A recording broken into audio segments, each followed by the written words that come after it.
ابلیس کے بارے میں ایک بات مشہور ہے کہ وہ بہت بڑا عالم تھا اور بہت بڑا اللہ والا تھا، کیا یہ درست ہے؟ بیسیکلی سو کارڈ جو اللہ والے بنے ہوئے ہیں نا، جن کو علم سے چڑ ہے، انہوں نے یہ زیادہ بات مشہور کی ہے کہ جی علم کوئی چیز نہیں. دیکھو ابلیس بھی بہت بڑا عالم تھا، جاہل تھا ابلیس، گمراہ ہوا ہے. عالم وہ ہوتا ہے جو اللہ کی بات سے انکاری ہو جائے، جاہل ہوتا ہے. اور بڑی بڑی وہ سٹوریاں بنائی ہوئی ہیں جی وہ یہ تھا وہ تھا، صرف علم کو نیچا کرنے کے لیے. عالم نہیں تھا وہ، صرف سجدے کرنے والا ایک عبادت گزار تھا. ٹھیک ہو گیا جی. باقی یہ جو کچھ بنایا نا، فرشتوں کا بھی استاد تھا، کہیں نہیں لکھا ہوا. دکھائیں کس حدیث کس آیت میں لکھا ہے فرشتوں کا استاد تھا؟ ہاں یہ تھا فرشتوں کے ساتھ تھا وہ، یعنی وہ جنات میں سے ایک ایسا جن تھا جو فرشتوں کے ساتھ تھا عبادت گزاری اور سارے معاملات میں. ٹھیک ہو گیا جی. تو یہ علم کو نیچا کرنے کے لیے بات کی جاتی ہے، کیونکہ قرآن میں انما یخشی اللہ من عبادہ العلماء، اللہ کی خشیت اور معرفت صرف اہل علم کو ہے. قرآن میں ہے قل هل یستوی الذین یعلمون والذین لا یعلمون انما یتذکر اولو الالباب. فرماؤ علم والے اور بغیر علم والے برابر نہیں ہو سکتے، نصیحت تو نہیں حاصل کرتے مگر علم والے. پھر نبی علیہ السلام کو کیا دعا دی گئی ہے؟ اے اللہ میری بزرگی میں اضافہ کر دے، نہیں میرے علم میں اضافہ کر دے. قل رب زدنی علما. تو سارے کا سارا معاملہ علم کے گرد چلتا تھا. انہوں نے کہا نہیں علم بس کریو یار، کہتے ہیں نا، کیونکہ علم سیکھ نہیں سکتے. تو علم ابلیس جاہل ہے. اس کے اوپر بڑا پیارا مضمون پیر نصیر الدین نصیر صاحب نے لکھا ہے کہ یہ کس طریقے سے ایک ڈھکوسلا انہوں نے کیا ہے. اچھا پھر وہ کہتے ہیں جی ابلیس بڑا پکا مواحد تھا. استغفر اللہ. پکا مواحد وہ ہوتا ہے جو اللہ کی بات ماننے سے انکار کرتے. کہتے ہیں نہیں جی وہ کہتا تھا میں اللہ کو سجدہ کروں گا اور کسی کو نہیں کروں گا.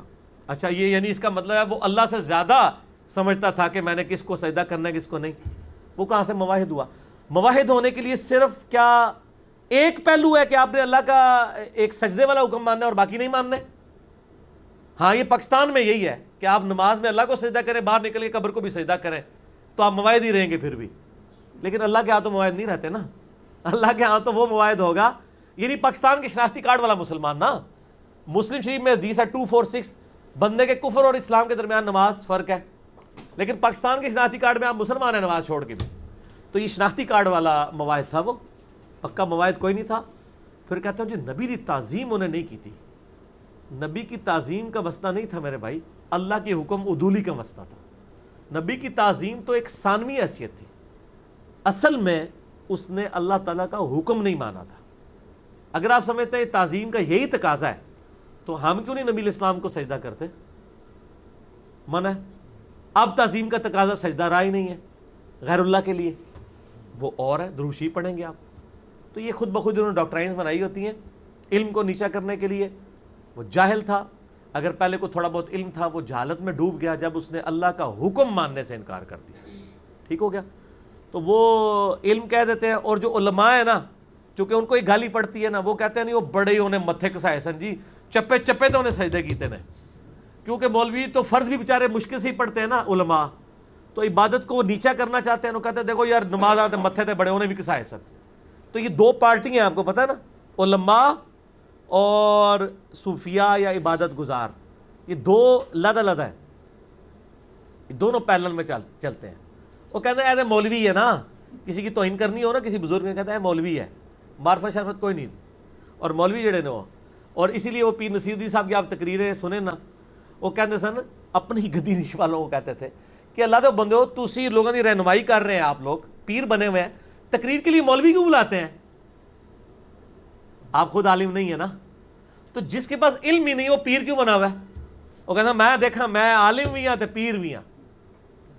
وہ اپنے ساتھ والی گدی والوں کو نے مینا مارا کرتے تھے اس چیز کا کہ تقریریں مولوی، اور دیکھ لیں جتنے پیر ہیں تقریریں مولویوں سے کرواتے ہیں. خود ان میں سے اکثر کی کمپیٹنسی نہیں ہوتی ہے تقریر کرنے کی. تو چھڑے پیر بھی نہ بنو، چھڑے عالم بھی نہ بنو، دو ہی چیزیں بنو. ٹھیک ہے. لیکن پیر بن کے اللہ کی طرف لوگوں کو بلائیں، اپنی عبادت نہ کروائیں. ٹھیک ہے نا. ورنہ آپ پیڑ ہوں گے. پیڑ کہتے ہیں نا درد ٹیڈی جنہوں پیڑ، پیر بنے. ویسے عربی میں تو پیر ہے ہی نہیں ہے نا، عربی میں پے نہیں ہوتا. ٹھیک ہو. وہ کون سا درخت تھا جس کا پھل کھانے سے شیطان نے آدم علیہ السلام کو خطا پر آمادہ کیا؟ اس سے کوئی فرق نہیں پڑتا وہ کون سا درخت تھا. صحیح مسلم میں حدیث ہے، آپ صلی اللہ علیہ وآلہ وسلم کا جمعے کا خطبہ اور باقی خطبوں سے پہلے آپ کہا کرتے تھے، 2005 نمبر حدیث ہے، کہ میں اور قیامت اس طرح ساتھ بھیجے گئے ہیں جیسے یہ 2 انگلیاں. مراد یہ کہ اب میرے بعد قیامت ہی آئے گی، کوئی پیغمبر نہیں آئے گا. یعنی اس 2 انگلیوں کو جوڑ کے آپ کیا رزلٹ نکالتے تھے کہ بالکل سائیڈ بائی سائیڈ ہے. ظاہر ہے ہزاروں پیغمبروں کی تاریخ میں ہمارے پیغمبر کے بعد کوئی پیغمبر نہیں، اب قیامت ہی آنی ہے. وہ لوگ پوچھ رہے ہوتے ہیں کیڑیاں 2 انگلیاں سن، وہ کوئی سی بھی 2 انگلیاں ہوں، تھیم کیا ہے کہ قیامت اور نبی الاسلام ساتھ ساتھ ہے. اگرچہ حدیث میں ہے کہ یہ 2 انگلیاں تھی، شہادت کی اور درمیان والی. یہ نہ بھی ہوتا، ہم ان 2 انگلیوں کا مسئلہ نہیں ہے، مسئلہ اس تھیم کو فالو کرنا ہے. یہاں پہ بھی اس سے کوئی غرض نہیں کہ وہ گندم تھا، فلاں تھا، کیا تھا. تھیم یہ ہے جو سورۃ الاعراف میں آیا کہ شیطان نے ان کو یہ ورگلایا کہ ایک ایسا درخت ہے، ایسا پھل ہے جو تم کھا لو گے تو ہمیشہ کی زندگی پالو گے. ہمیشہ زندہ رہنے کی خواہش ہمارے اندر ہے اور انشاءاللہ پوری ہوگی جنت میں جا کے، پھر موت نہیں آئے گی. جو بخاری میں حدیث ہے نا، قیامت الدن موت کو مینڈے کی شکل میں لا کے ذبح کیا جائے گا اور دوست کی چیخو پکار کریں گے کہ موت آ جاتی، جان چھوٹ جاتی، اور جنتی خوش ہوں گے کہ یار ہمیں موت ہی نہیں اب آئے گی. تو وہ اس میں ہے کہ تم ہمیشہ کی زندگی حاصل ہو جائے گی تمہیں. وہ اس چکر میں انہوں نے کھایا، پھر ان کے اپنے کپڑے بھی اتر گئے. پھر جو کچھ ہوا وہ ٹیسٹ کیس کے طور پہ اللہ نے رکھا، پھر دنیا میں اتر آئے.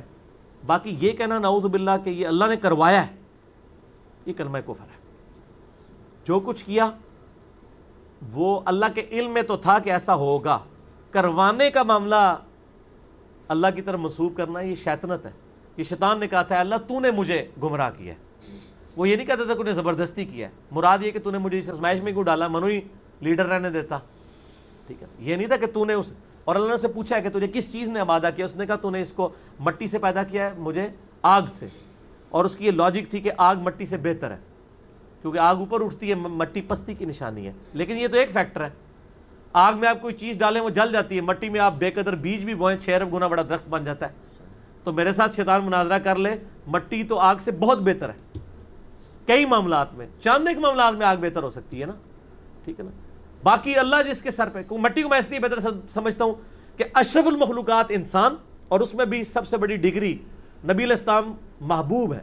محبوب اللہ کا جو کائنات میں سب سے افضل مرتبہ ہے جس کا، وہ کوئی فرشتہ نہیں ہے، وہ کوئی جن نہیں ہے، وہ انسانوں میں سے ایک شخص ہے، محمد رسول اللہ صلی اللہ علیہ وآلہ وسلم. اس لیے میں بریلویوں کو کہتا ہوں کہ میرے بھائی نبی علیہ السلام کی عظمت نور ہونے میں نہیں ہے، مٹی ہونے میں ہے. صحیح مسلم میں حدیث ہے اللہ نے انسانوں کو مٹی سے، فرشتوں کو نور سے اور آگ سے پیدا کیا ہے، جنات کو. قرآن میں سورۃ الحجر میں آیا کہ اللہ نے آگ کی لپٹ سے جنات کو اور مٹی سے انسان کو پیدا کیا. یہ تو 7 دفعہ آیا ہے قصہ آدم اور ابلیس کے کانٹیکسٹ کے اندر. باقی یہ کہنا اللہ نور السماوات والارض، سر یہ عربی لنگوسٹک میں ایک محاورتاً بات ہے. اس کا یہ قطر مقصد نہیں کہ اللہ تعالیٰ زمین و آسمان کے اندر حلول کیے ہوئے ہیں، نہیں. اللہ نور السماوات والارض کا لفظی ترجمہ تو یہ ہے کہ اللہ نور ہے زمین و آسمان کا. تو وہ صوفیہ کہتے ہیں زمین و آسمان میں اللہ ہی اللہ ہر جگہ، نہیں. اللہ نور السماوات والارض کا مطلب محاورتاً ہے. اردو میں بھی آپ کہتے ہیں نا اولاد کو آنکھوں کا نور کہتے ہیں. تو اولاد کیا مر جاتا، بندہ اندھا ہو جاتا ہے؟ کوئی زہرا ہی جی کو اندھا ہوئے گا نا. اور یوسف علیہ السلام دی نا مثال دے دیو کہ انہوں نے ابا جی ہو گئے سن اولاد غامی، وہ ایک آدھ مثال ہوتی ہے نا. ایک محاورتاً، یہ بھی محاورتاً بات ہے کہ زمین و آسمان کی رونق کا سبب اللہ ہے. اللہ نور السماوات والارض، آیت نور کا مطلب یہ ہے کہ سب رونقیں ان کا خالق اللہ ہے، یہ اللہ کی وجہ سے قائم ہے. یہ ہے اس کا مطلب، حلول والا نہیں ہے. خالق کو مخلوق سے الگ کرنے کا نام توحید ہے. ٹھیک ہوگا جی. اچھا اس میں ضمن یہ بھی بتا دیں کہ وہ جو شیطان نے جو ہے وہ وسوسہ کیسے دیا، یہ بھی اکثر سوال پوچھ سکتے ہیں لوگ. شیطان نے وسوسہ تورات میں اس کی ڈیٹیل آتی ہے کہ وہ سانپ کی شکل میں مور کے پاؤں کے ساتھ لگ کے چلا گیا. یہ لیکن ساری اسرائیلی روایات ہیں. سر جس طرح بھی دیا، اینڈ رزلٹ یہ ہے کہ وسوسہ دیا، جنت سے نکلے، اب جنت کی تلاش میں ہم بھٹک رہے ہیں. ٹھیک ہے. اور وہ جب اتارا کہا کیا کہ قُلْ نَهْبِطُ مِنْهَا جَمِيعًا، اب سب کے سب یہاں سے اتر جاؤ. جب کبھی بھی کوئی ہدایت کی بات تمہارے پاس آئے گی، جو اس ہدایت کی پیروی کرے گا وہ کامیاب ہو جائے گا، اور جو اس ہدایت کی پیروی نہیں کرے گا، کفر کرے گا اللہ کی آیات سے، وہ ناکام ہو جائے گا. اینڈ رزلٹ یہ ہے کہ آپ نے نبیوں کو فالو کرنا ہے، اس کی کتابوں کو فالو کرنا ہے. ٹھیک ہوگا جی. یہ اینڈ رزلٹ ہے اس کا. ٹھیک ہو گیا، آگے چلیں۔